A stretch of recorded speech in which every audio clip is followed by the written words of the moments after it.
ವೀಕ್ಷಕರೇ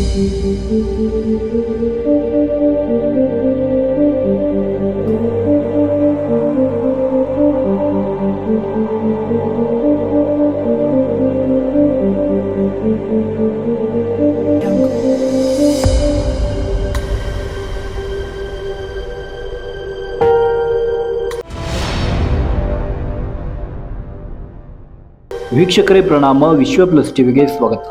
ವೀಕ್ಷಕರೇ, ದಿನೇ ದಿನೇ ಮನುಷ್ಯ ಅತಿ ವೇಗವಾಗಿ ಈ ಭೂಮಿಯ ಮೇಲೆ ಆವಿಷ್ಕಾರಗಳನ್ನ ನಡೆಸುತ್ತಾ ತಾನು ಎಲ್ಲರಿಗಿಂತ ಬುದ್ಧಿವಂತ, ತನ್ನ ಮುಂದೆ ಯಾರೂ ನಿಲ್ಲರಾರು ಎಂದು ತನ್ನ ಆಸೆಗೆ ಕಡಿವಾಣವಿಲ್ಲದೆ ಬದುಕಿನ ಹೆಜ್ಜೆ ಹಾಕುತ್ತಾನೆ. ಅದೇ ರೀತಿಯಲ್ಲಿ ವಿಜ್ಞಾನ, ವೈದ್ಯ ವಿಜ್ಞಾನ ಹಾಗೂ ವಿಜ್ಞಾನದ ಮೂಲಕ ಹೊಸ ಹೊಸ ಆವಿಷ್ಕಾರಗಳನ್ನ ಮನುಷ್ಯ ಹುಟ್ಟು ಹಾಕುತ್ತಿರುತ್ತಾನೆ. ದೇವರು ಎಲ್ಲರಿಗೂ ಒಂದು ಜನ್ಮ ಅಂತ ನೀಡುತ್ತಾನೆ. ಅದರಲ್ಲಿ ಕೆಲವರು ಗಂಡಾಗಿ ಮತ್ತೆ ಹಲವರು ಹೆಣ್ಣಾಗಿ ಹುಟ್ಟು ಪಡೆಯುತ್ತಾರೆ. ಇದರ ಜೊತೆಗೆ ಗಂಡು ಅಲ್ಲ ಹೆಣ್ಣು ಅಲ್ಲ ಎಂಬಂತೆ ಗಂಡು ಹೆಣ್ಣಿನ ಜನನಾಂಗಗಳ ಮಿಶ್ರ ಲಕ್ಷಣಗಳಿಂದ ಜನಿಸಿದವರನ್ನ ತೃತೀಯ ಲಿಂಗಿಗಳು ಎಂದು ಕರೆಯುತ್ತೇವೆ. ಈ ಮೂರು ಬಗೆಯ ಮನುಷ್ಯ ಜಾತಿಯನ್ನ ಈ ಸಮಾಜದಲ್ಲಿ ನೋಡುತ್ತಿದ್ದೇವೆ. ಆದರೆ ಈಗ ತೃತೀಯ ಲಿಂಗಿಗಳಂತೆ ಯಾವುದೇ ಲಕ್ಷಣಗಳು ಇಲ್ಲದಿದ್ದರೂ ಮನುಜ ಲಿಂಗ ಪರಿವರ್ತನೆಗೆ ಮುಂದಾಗುತ್ತಿರುವುದು ಕಂಡುಬರುತ್ತಿದೆ. ಅದರಲ್ಲೂ ಹದಿಹರೆಯದ ಪುರುಷರಲ್ಲೇ ಈ ಬಯಕೆ ಜಾಸ್ತಿ. ಪಾಶ್ಚಿಮಾತ್ಯ ದೇಶಗಳಲ್ಲಿ ಈ ಲಿಂಗ ಪರಿವರ್ತನೆಯನ್ನ ನಾವು ಹೆಚ್ಚಾಗಿ ಕಾಣುತ್ತೇವೆ. ಆದರೆ ಈಗ ನಮ್ಮ ಭಾರತದಲ್ಲಿಯೂ ಲಿಂಗ ಪರಿವರ್ತನೆಯ ಸಂಖ್ಯೆ ಹೆಚ್ಚಾಗತೊಡಗಿದೆ. ಅದು ಕೂಡ ಸಮಾಜದ ಉನ್ನತ ಸ್ಥಾನದಲ್ಲಿ ಇರುವವರು. ಶ್ರೀಮಂತರ ಕುಟುಂಬಗಳಲ್ಲೇ ಲಿಂಗ ಪರಿವರ್ತನೆಯ ಅಸಹಜ ಕ್ರಿಯೆ ಹೆಚ್ಚುತ್ತಿರುವುದನ್ನ ನಾವು ನೋಡುತ್ತಿದ್ದೇವೆ. ಇದರಿಂದಾಗಿ ನಮ್ಮ ಭಾರತ ಸಮಾಜ ಯಾವ ಕಡೆಗೆ ಹೋಗುತ್ತದೆ ಎಂಬುದರ ಬಗ್ಗೆ ಪ್ರಶ್ನೆ ಮೂಡುತ್ತಿದೆ. ಗಂಡಾಗಿ ಹುಟ್ಟಿ ಅವರಲ್ಲಿ ಹೆಣ್ಣಿನ ಹಾವಭಾವ ಇಲ್ಲದಿದ್ದರೂ ಲಿಂಗ ಪರಿವರ್ತನೆ ಮಾಡಿಕೊಳ್ಳುತ್ತಿರುವುದು ವಿಪರ್ಯಾಸ. ಈ ಶ್ರೀಮಂತರು ಸಮಾಜದಲ್ಲಿ ಉನ್ನತ ಸ್ಥಾನಮಾನ ಗಳಿಸುವವರು ವಿದೇಶಗಳಿಗೆ ಪ್ರವಾಸ, ವಿದ್ಯಾಭ್ಯಾಸ, ಉದ್ಯೋಗಕ್ಕೆಂದು ಹೋಗಿ ಮರಳಿ ಭಾರತಕ್ಕೆ ಬಂದಾಗ ಲಿಂಗ ಪರಿವರ್ತನೆ ಮಾಡಿಕೊಂಡು ಬರುತ್ತಿರುವುದು ಇತ್ತೀಚಿನ ದಿನಗಳಲ್ಲಿ ಹೆಚ್ಚಾಗಿ ಕಾಣ್ತಾ ಇದೆ. ಇದಕ್ಕೆ ಒಂದು ಉತ್ತಮ ಉದಾಹರಣೆ ಕೊಡೋದಾದ್ರೆ, ಕರ್ನಾಟಕದ ಹಿರಿಯ ರಾಜಕಾರಣಿ, ಪ್ರಸ್ತುತ ಸರ್ಕಾರದಲ್ಲಿ ಗೃಹ ಮಂತ್ರಿಯಾಗಿರುವ ಜಿ ಪರಮೇಶ್ವರ್ ಅವರ ಪುತ್ರನ ನಡೆಯನ್ನ ನಾವಿಲ್ಲಿ ನೆನಪಿಸಿಕೊಳ್ಳಬಹುದು. ಪರಮೇಶ್ವರ್ ಅವರಿಗೆ ಒಬ್ಬನೇ ಮಗ.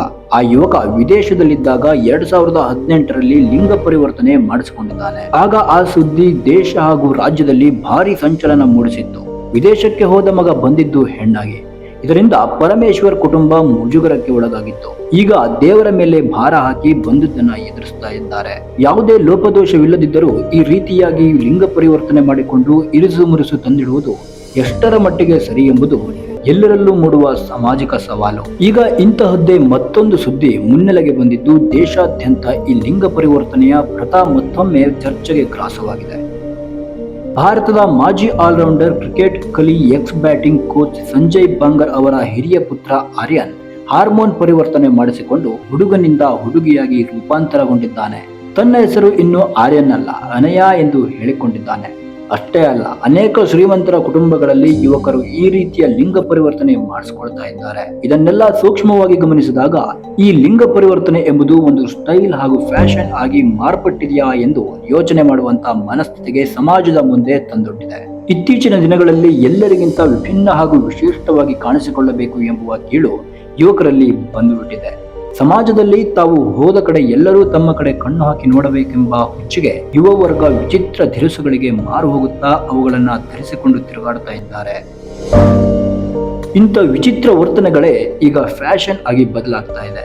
ಅದೇ ರೀತಿ ಲಿಂಗ ಪರಿವರ್ತನೆ ಮಾಡಿಸಿಕೊಂಡು ಸಮಾಜದಲ್ಲಿ ವಿಭಿನ್ನವಾಗಿ ಕಾಣಿಸಿಕೊಳ್ಳಲು ಮುಂದಾಗ್ತಾ ಇದ್ದಾರೆ ಎಂಬ ಭಾವನೆ ಮೂಡತೊಡಗಿದೆ. ಈ ವಿಚಾರದ ಬಗ್ಗೆ ನಿಮ್ಮ ಅನಿಸಿಕೆಯನ್ನ ತಪ್ಪದೆ ಕಾಮೆಂಟ್ ಮಾಡಿ ತಿಳಿಸಿ. ಈ ರೀತಿ ಲಿಂಗ ಪರಿವರ್ತನೆ ಮಾಡಿಸಿಕೊಳ್ಳಲು ತಗುಲುವಾದ ವೆಚ್ಚ ದುಬಾರಿಯಾಗಿದೆ. ಲಿಂಗ ಪರಿವರ್ತನೆಯಲ್ಲಿ ಗಂಡು ಹೆಚ್ಚಾಗಿ ಬದಲಾಗಬಹುದು, ಹೆಣ್ಣು ಗಂಡಾಗಬಹುದು. ಗಂಡು ಹೆಣ್ಣಾಗಿ ಬದಲಾಗೋದಕ್ಕೆ ಕಡಿಮೆ ವೆಚ್ಚ, ಆದರೆ ಹೆಣ್ಣು ಗಂಡಾಗಲು ಭಾರಿ ವೆಚ್ಚವಾಗುತ್ತೆ. ಲಿಂಗ ಪರಿವರ್ತನೆಗೆ ಶಸ್ತ್ರಚಿಕಿತ್ಸೆ ಮಾಡಿಸಿಕೊಳ್ಳುವುದು ಅನಿವಾರ್ಯ. ವೈದ್ಯಕೀಯ ಕ್ಷೇತ್ರದಲ್ಲಿ ಲಿಂಗ ಪರಿವರ್ತನೆಗೆ ಸೆಕ್ಸ್ ರೀ ಅಸೈನ್ಮೆಂಟ್ ಸರ್ಜರಿ ಎಂದು ಕರೀತಾರೆ. ಲಿಂಗ ಪರಿವರ್ತನೆ ಮಾಡಿಸಿಕೊಳ್ಳುವುದು ತುಂಬಾ ಅಪಾಯಕಾರಿ. ಕೆಲ ಬಾರಿ ಪ್ರಾಣವೇ ಹೋಗಬಹುದಾಗಿದೆ. ಈ ಲಿಂಗ ಪರಿವರ್ತನೆ ಮಾಡಿಸಿಕೊಳ್ಳಲು ಏನೆಲ್ಲ ನಿಯಮಗಳಿವೆ ಎಂಬುದನ್ನ ನೋಡೋಣ. ಮೊದಲಿಗೆ ಲಿಂಗ ಪರಿವರ್ತನೆಗೆ 18 ವರ್ಷ ವಯಸ್ಸು ತುಂಬಿರಬೇಕು. ಕನಿಷ್ಠ 2 ವರ್ಷಗಳಿಂದ ಲಿಂಗ ಪರಿವರ್ತನೆಯ ಬಯಕೆ ಹೊಂದಿರಬೇಕು. ಯಾವುದೇ ಅನುವಂಶೀಯ ಕಾಯಿಲೆ ಹಾಗೂ ಮನೋವ್ಯಾಧಿ ಇರಬಾರದು. ಶಸ್ತ್ರಚಿಕಿತ್ಸೆ ಮಾಡಿಸಿಕೊಳ್ಳುವುದರಿಂದ ವೈದ್ಯಕೀಯ ಚಿಕಿತ್ಸಕರು ಅನುಮತಿ ಪಡೆದ ಪತ್ರವನ್ನ ಘನವೆತ್ತ ನ್ಯಾಯಾಧೀಶರು ದೃಢೀಕರಿಸಬೇಕು. ಇನ್ನು ಪುರುಷ ಮಹಿಳೆಯಾಗಲು ಬಯಸುವರು ಕನಿಷ್ಠ 6 ತಿಂಗಳಿನಿಂದ ಈಸ್ಟ್ರೋಜನ್ ಹಾಗೂ ಪ್ರೊಜೆಸ್ಟರಾನ್ ಹಾರ್ಮೋನ್ ಔಷಧಿ ಸೇವಿಸುತ್ತಿರಬೇಕು. ಈ ಔಷಧಿಯಿಂದ ಸ್ತನದ ವೃದ್ಧಿಯಾಗಲು ಸಾಧ್ಯವಾಗುತ್ತೆ. ಮಹಿಳೆಯಿಂದ ಪುರುಷನಾಗಲು ಟೆಸ್ಟೋಸ್ಟೆರಾನ್ ಸೇವಿಸಬೇಕಾಗುತ್ತೆ. ಪುರುಷನಿಂದ ಹೆಣ್ಣಾಗಿ ಬದಲಾಗುವವರೆಗೆ ಶಿಶ್ನ ಹಾಗೂ ವೃಷಣ ತೆಗೆದು ಕೃತಕ ಯೋನಿ ಸ್ತನವರ್ಧನೆ, ಸ್ತ್ರೀಗಿರುವಂತೆ ಮುಖದ ಹೋಲಿಕೆಯ ಶಸ್ತ್ರಚಿಕಿತ್ಸೆ ಕೂಡ ಮಾಡಲಾಗುತ್ತೆ. ಇದರ ಜೊತೆಗೆ ಹೆಣ್ಣಿನ ಹಾರ್ಮೋನ್ ನೀಡೋದ್ರಿಂದ ಹೆಣ್ಣಿನ ಬಾಹ್ಯ ಲಕ್ಷಣಗಳಾದ ಸ್ತನ ವಿಕಾಸ, ಕೋಮಲವಾದ ತ್ವಚೆ, ಗಡುಸಾದ ಕೂದಲು ನಿವಾರಣೆಯಾಗಿ 2-3 ವರ್ಷಗಳ ನಂತರ ನುಣುಪಾದ ಕೇಶರಾಶಿ ಪಡೆದು ಹೆಣ್ಣಿನಂತಾಗಲು ಸಾಧ್ಯವಾಗುತ್ತದೆ. ಅದೇ ರೀತಿ ಹೆಣ್ಣಿನಿಂದ ಗಂಡಾಗುವ ಶಸ್ತ್ರಚಿಕಿತ್ಸೆ ಹೆಚ್ಚು ದುಬಾರಿ. ಸ್ತನ, ಗರ್ಭಾಶಯ, ಅಂಡಾಶಯ ತೆಗೆದು ಯೋನಿ ಜಾಗದಲ್ಲಿ ಕೃತಕ ಶಿಶ್ನ, ವೃಷಣ ರಚಿಸಿ ಗಂಡಿನ ಹಾರ್ಮೋನ್ ನೀಡಲಾಗುತ್ತೆ. ಇದರ ಜೊತೆಗೆ ಧ್ವನಿ ಪರಿವರ್ತನೆಯ ಚಿಕಿತ್ಸೆ ಸಹ ಮಾಡಿಸಿಕೊಳ್ಳಬೇಕಾಗುತ್ತೆ. ಪ್ರತಿ 5,000 ಮಕ್ಕಳಲ್ಲಿ 1 ಮಗುವಿಗೆ ಗಂಡು ಹೆಣ್ಣಿನ ಜನಾಂಗಗಳ ಮಿಶ್ರ ಲಕ್ಷಣಗಳು ಇರುತ್ತದೆ ಎಂದು ಸಂಶೋಧನೆ ಹೇಳುತ್ತದೆ. ಹೀಗಿರುವಾಗ ಸುಮ್ಮನೆ ಈ ರೀತಿಯ ಲಕ್ಷಣಗಳು ಕಂಡು ಬರದಿದ್ರೂ ಗಂಡು ಹೆಣ್ಣಾಗಿ, ಹೆಣ್ಣು ಗಂಡಾಗಿ ಬದಲಾಗೋದು ಎಷ್ಟರ ಮಟ್ಟಿಗೆ ಸರಿ ಎಂಬುವ ಪ್ರಶ್ನೆ ಮೂಡುತ್ತದೆ. ಲಿಂಗ ಪರಿವರ್ತನೆಯ ಕ್ರಿಯೆ ಅಸಹಜ. ಇದರಿಂದ ತಮ್ಮ ಕುಟುಂಬದವರು ಸಮಾಜದಲ್ಲಿ ಏನೆಲ್ಲ ಸಮಸ್ಯೆಗಳು ಎದುರಿಸಬೇಕಾಗುತ್ತದೆ, ಅದರ ಜೊತೆಗೆ ಖುದ್ದು ತಾವೇ ಎಷ್ಟೆಲ್ಲ ಸಮಸ್ಯೆಗಳನ್ನು ಎದುರಿಸಬೇಕಾಗುತ್ತೆ ಎಂಬುದನ್ನು ಒಂದು ಬಾರಿ ಯೋಚಿಸಿ ನಿರ್ಧಾರ ತೆಗೆದುಕೊಳ್ಳಬೇಕೆಂದೆನಿಸುತ್ತದೆ. ಸೃಷ್ಟಿ ನಮ್ಮನ್ನ ಹೇಗೆ ಈ ಭೂಮಿಯ ಮೇಲೆ ತಂದಿದೆಯೋ ಅದೇ ರೀತಿ ಜೀವನ ನಡೆಸಬೇಕಲ್ಲವೇ? ಇಲ್ಲದಿದ್ದರೆ ಸೃಷ್ಟಿಯ ಮೂಲ ನಿಯಮಕ್ಕೆ ನಮ್ಮ ಬದುಕು ವಿರುದ್ಧವಾಗುತ್ತದೆ. ಇಂಥ ಲಿಂಗ ಪರಿವರ್ತನೆಯಂತ ನಿರ್ಧಾರದ ಹಿಂದೆ ಆಯಾ ಯುವಕರ ಪರಿವಾರ ಹಾಗೂ ಕುಟುಂಬವು ಅಷ್ಟೇ ಜವಾಬ್ದಾರಿ ಅನಿಸುತ್ತದೆ.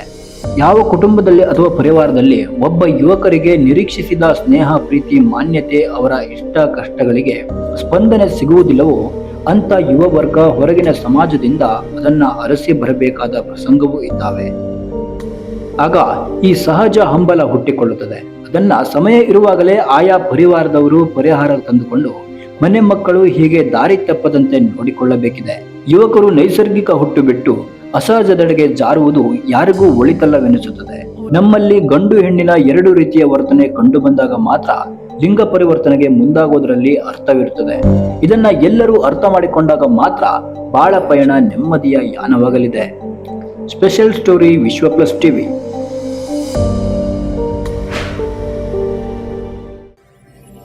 ವಿಶ್ವ ಪ್ಲಸ್, ಜನಹಿತಕ್ಕಿದು ಜ್ಞಾನದ ಜಾಲ.